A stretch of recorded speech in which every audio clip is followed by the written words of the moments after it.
This channel does not promote any violent, harmful, or illegal activities. All content provided by this channel is meant for an educational purpose only.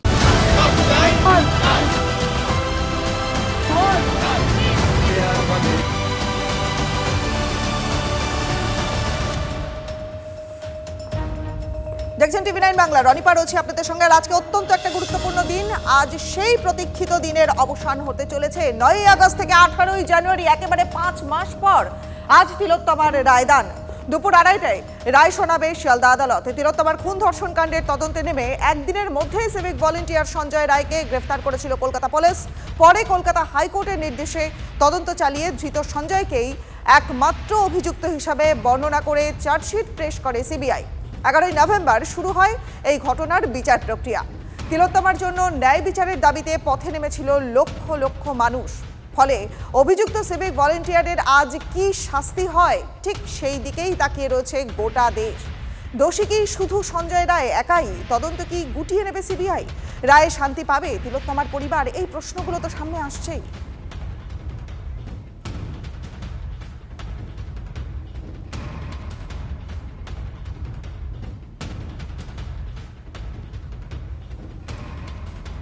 তিলোত্তমার খুন ধর্ষণ মামলার রায়ের আগেই বিস্ফোরক তিলোত্তমার বাবা মাও।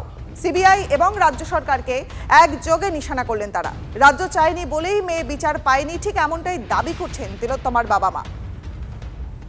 মানে সিবিআই কোনো কাজই করেনি। সিএফএসএল বলছে place of occurrence seminar room নয়, কিন্তু সিবিআই সেটাকে এস্টাবলিশ করে সঞ্জয় রায় একাই দোষী এটাই প্রমাণ করার চেষ্টা করছে কোর্টে। কিন্তু কতটা সফল হবে কি হবে না সেটা কোর্ট যা রায় দেবে তার উপর নির্ভর করবে। সিবিআই তো নির্দেশ আছে। আমার মেয়ের মৃত্যুর পর থেকে দেখবেন একটা অদৃশ্য আদেশ, এটা আমাদের মনে হচ্ছে। ক্রাইম সিনের পাশের দেওয়ালটা, বাথরুমটা তো ভাঙা উচিত ছিল না। উনি চেস্ট মেডিসিনের সবার সই নিয়ে এবং নিজে স্বাক্ষর করে ওই ঘরটা ভাঙার অনুমতি দিয়েছেন স্বাস্থ্য সচিব, এবং ভেঙেও দিয়েছেন তাড়াহুড়া করে। ভেঙে দিয়েছেন টাকা, বাথরুমে এত তাড়াহুড়ো যে টালিও পর্যন্ত চেঞ্জ করা হয়েছে। আমাদের প্রতিনিধিরা এই মুহূর্তে রয়েছেন আমাদের সঙ্গে। শিয়ালদা কোর্ট থেকে সুশোভন রয়েছেন আমাদের সঙ্গে, পাশাপাশি শ্রাবন্তী এবং রঞ্জিত তারাও রয়েছেন আমাদের সঙ্গে। প্রথমেই আমি শ্রাবন্তীর কাছে যাব, কারণ এই যে বিচার প্রক্রিয়া, এই এত দিনকার একটা টানা বিচার প্রক্রিয়া এবং মানুষের আশা আশঙ্কা দুটোই কিন্তু একই সঙ্গে কাজ করছে যে কি হতে চলেছে। বিচার প্রক্রিয়া সংক্রান্ত যে তথ্য, যে আপডেট, সেটা জানবো শ্রাবন্তীর কাছ থেকে। শ্রাবন্তী। রনিপা, 5 মাস 14 দিন এবং তারপর আরজিকর মামলায় আজকের রায় ঘোষণা করবেন বিচারক অনির্বাণ দাস। বেলা 2টো নাগাদ এই রায় ঘোষণা হওয়ার সম্ভাবনা রয়েছে। এই 5 মাস 9 দিন প্রায় কেটে গেছে এবং আমরা বহু ঘটনার সাক্ষী হয়েছি। এই একটি মামলা যেটা স্বতঃপ্রণোদিতভাবে সুপ্রিম কোর্ট নিয়েছিল, তার আগে কলকাতা হাইকোর্টে সিবিআই তদন্তের নির্দেশ দেওয়া হয়েছিল।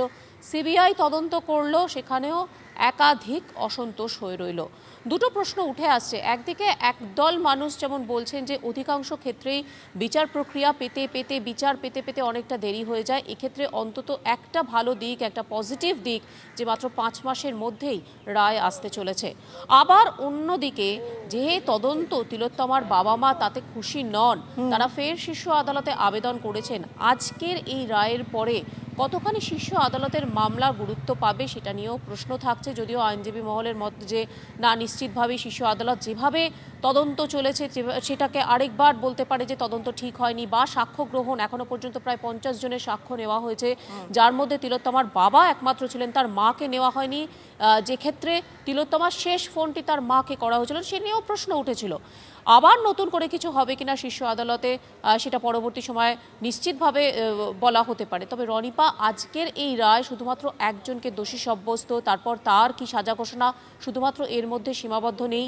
তদন্তকারী সংস্থা যেভাবে তদন্ত করেছে, এবং কলকাতা পুলিশ প্রথমে 24 ঘন্টার মধ্যে এই সঞ্জয় রায়কে গ্রেফতার করেছিল, তারপর আর একটা নতুন তথ্য সিবিআই দিতে পারেনি, একাধিক প্রশ্ন পাওয়া গেছে। সেক্ষেত্রে বিচারক অনির্বাণ দাস নতুন করে তার রায়ে অন্য কিছু লেখেন কিনা তার যে গোটা সাক্ষ্য গ্রহণ, ট্রায়াল ইত্যাদির মাধ্যমে নতুন কিছু মনে হয়েছে কিনা তার পর্যবেক্ষণে উঠে আসতে পারে। এবং সর্বোপরি গোটা কলকাতা শহর তো বটেই, সারা ভারতবর্ষের মানুষ চেয়েছিলেন উই ওয়ান্ট জাস্টিস, আমরা বিচার চাই। সেই বিচারের ক্ষেত্রে দৃষ্টান্তমূলক শাস্তি হচ্ছে কিনা সেটাও দেখার বিষয়।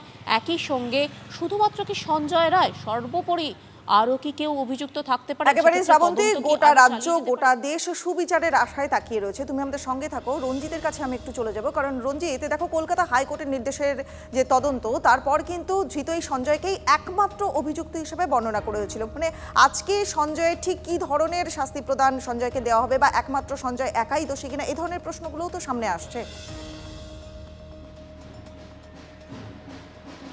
একদমই। দেখো, আমি এখন এই মুহূর্তে দাঁড়িয়ে রয়েছি প্রেসিডেন্সি জেলের সামনে, এবং সঞ্জয় রায় যে পেহেল 22-21 নম্বর সেলে রয়েছেন, এবং তাকে আর কিছুক্ষণ পরেই কিন্তু এই প্রেসিডেন্সি জেল থেকে বের করে নিয়ে আসা হবে, এবং তারপরেই শিয়ালদহ আদালতের অতিরিক্ত মুখ্য বিচার বিভাগীয় ম্যাজিস্ট্রেটের এজলাসে তাকে নিয়ে যাওয়া হবে। আজই চূড়ান্ত রায়দান, এবং কি হয়, অর্থাৎ চিকিৎসক ধর্ষণ খুনের প্রায় 5 মাস 9 দিন পর মামলার রায়দান হতে চলেছে। এবং সিবিআইয়ের পক্ষ থেকে কিন্তু ক্যাপিটাল পানিশমেন্টের দাবি জানানো হয়েছে আইনজীবীর পক্ষ থেকে। ইতিমধ্যেই কিন্তু আদালতে 50 জনের বেশি সাক্ষ্য গ্রহণ করা হয়েছে, এবং চিকিৎসক ধর্ষণ এবং খুনের ঘটনার 24 ঘন্টার মধ্যেই সঞ্জয় রায়কে গ্রেপ্তার করেছিল পুলিশ। তারপর আদালতের নির্দেশে তদন্তভার নিয়েছিল সিবিআই, তারপরে চার্জশিট পেশ, এবং চার্জশিট পেশ করার পরে চার্জ গঠন করে বিচার প্রক্রিয়া শুরু হয়েছিল 11ই নভেম্বর।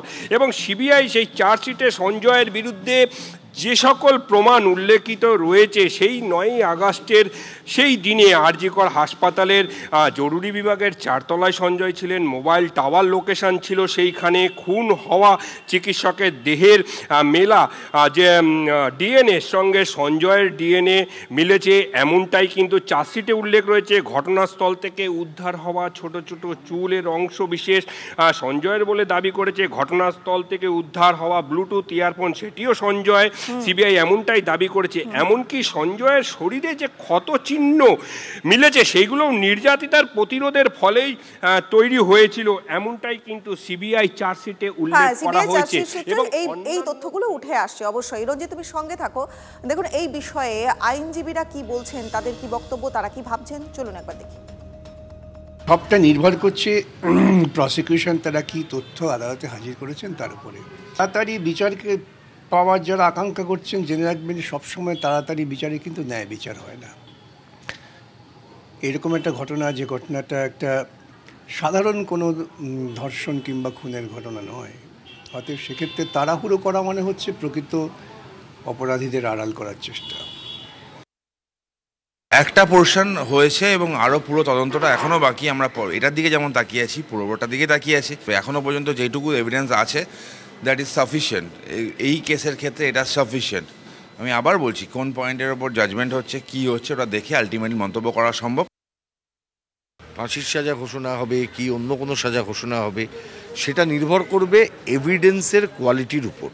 এমন অনেক সায়েন্টিফিক এভিডেন্স আছে, যে সায়েন্টিফিক এভিডেন্স যদি গৃহীত হতে পারে, তাহলে কিন্তু আই উইটনেস না থাকলেও সেখানে সার্কামস্টেন্সিয়াল এভিডেন্সের উপর বেস করে কোরাবোরেট করেও কিন্তু সাজা দেওয়া সম্ভব। কিন্তু কতটা এটা রেয়ারেস্ট অফ রেয়ার কেস হবে যে ক্ষেত্রে ফাঁসির সাজা দেওয়া যেতে পারে আইনত, সেটা কিন্তু এখনও প্রশ্ন আছে আমাদের মাথায়।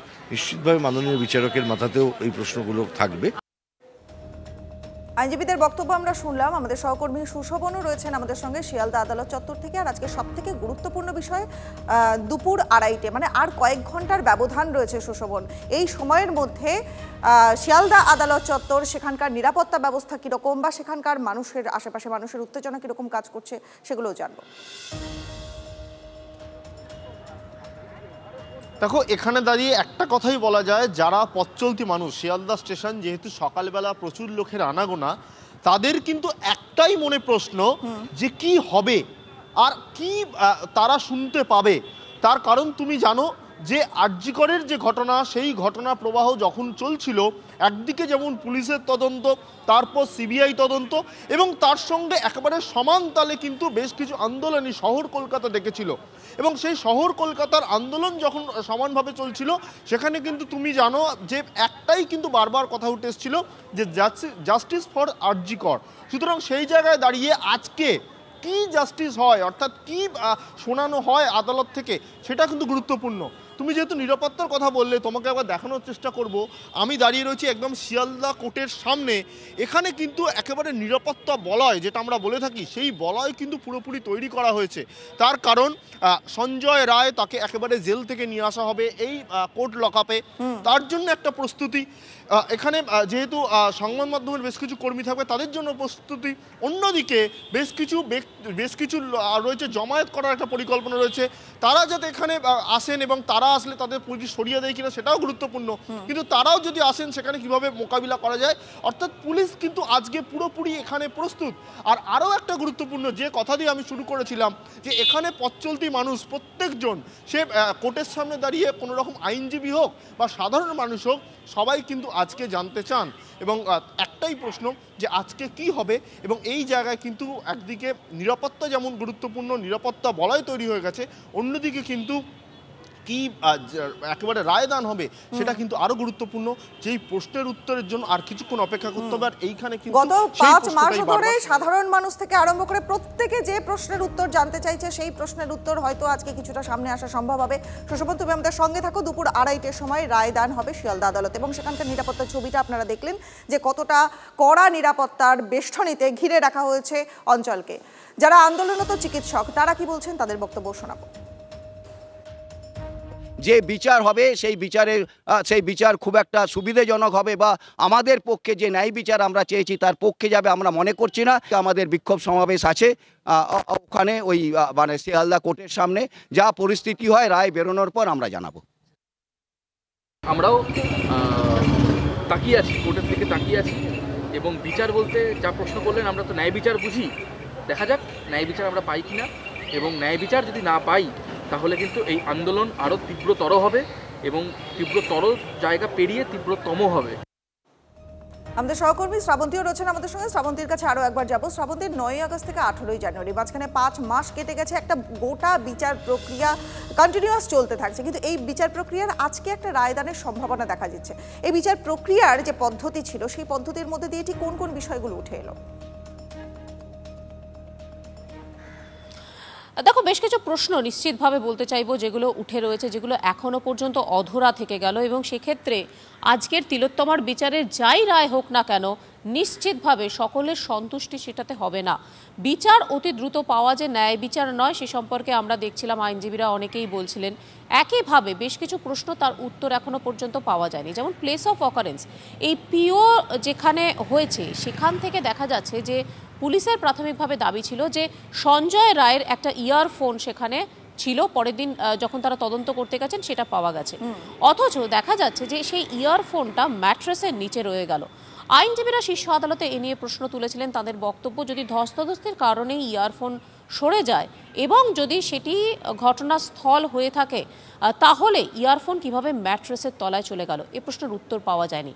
চুল অত্যন্ত গুরুত্বপূর্ণ একটা অংশ, যে অভিযুক্ত, যাকে মূল অভিযুক্তভাবে ধরে নেওয়া হচ্ছে, তার চুল পাওয়া গেছে ঘটনাস্থল থেকে। তাহলে একটা সিজার লিস্ট তৈরি হবে, অর্থাৎ যে সময় তিলোত্তমার মৃত্যু হয়েছে এবং সেখানে পুলিশ তাকে ঘিরে ধরে সেই জায়গাটা প্লেস অফ অকারেন্স রূপে যখন ছিল, সেই যা যা নমুনা পেয়েছে সেগুলি সিজার লিস্টে অন্তর্ভুক্ত করা ছিল, অথচ দেখা যাচ্ছে যে সেই চুলের উল্লেখ এই সিজার লিস্টে প্রাথমিকভাবে ছিলই না। তাহলে কি সেটা পরে ইনক্লুড করা হলো, সেই প্রশ্ন উঠে আসছে।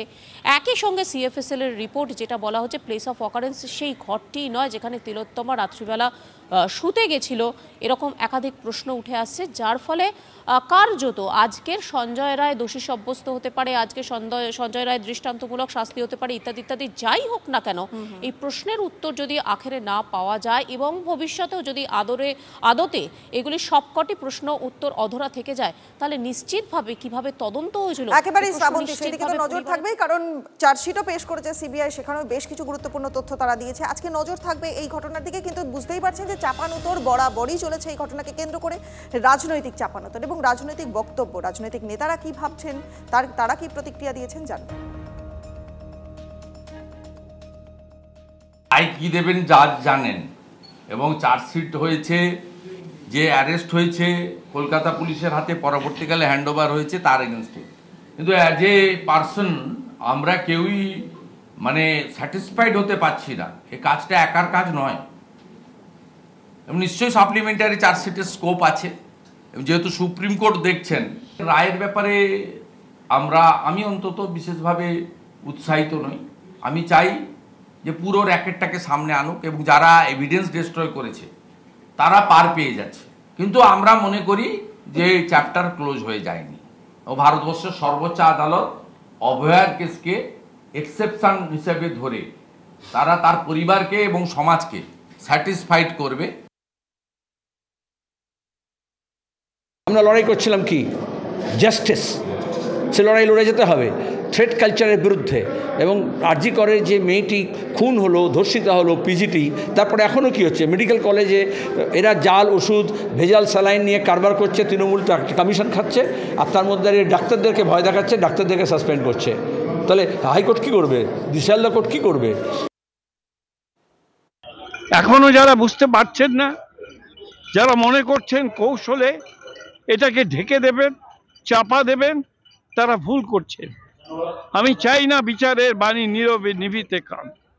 আমি চাই বিচারের বাণী সোচ্চার হোক, দোষী ব্যক্তিদের শাস্তির ব্যবস্থা করুক, এটাই চাই। আমি চাই যে আদালত কঠোরতম দিক শাস্তি দিক, যাতে আর কেউ আমাদের কোনো মেয়েকে খারাপ চোখে না দেখার সাহস যাতে না পায়, এরকম শাস্তি দিক। কিন্তু সঞ্জয় একা দায়ী এটা মানতে নারাজ। আবেগে মিছিল একরকম হয়, কিন্তু ল এজেন্সিস তারা যখন কোর্টে প্লেস করে তখন উইথ কি বলে এভিডেন্স প্লেস করতে হয়। যদি এভিডেন্স না পায়, আপনার আমার টিভির কথায় তো আর এভিডেন্স তৈরি হবে না। আমাদের সহকর্মী রঞ্জিতের কাছে আমি আরও একবার যেতে চাইবো। রঞ্জিত, এই ঘটনার মূল এবং একমাত্র অভিযুক্ত সঞ্জয়, সে তো প্রেসিডেন্সি জেলে রয়েছে। এবার প্রেসিডেন্সি জেলের নিরাপত্তা ঠিক কেমন সেটা জানবো তোমার কাছ থেকে।